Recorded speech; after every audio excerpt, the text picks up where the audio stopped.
Днес младежите не избират между няколко специалности, както беше преди.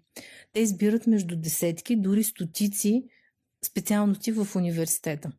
Днес те избират дори държава.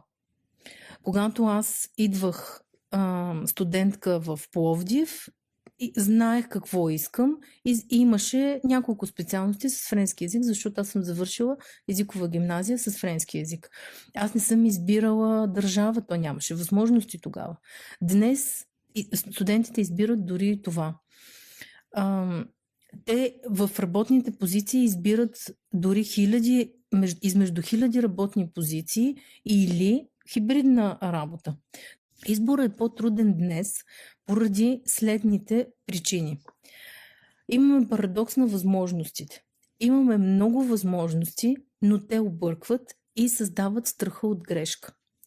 А има ли го страха от грешка? Това е най-сериозният страх, който може да парализира и да те държи на място много дълго време.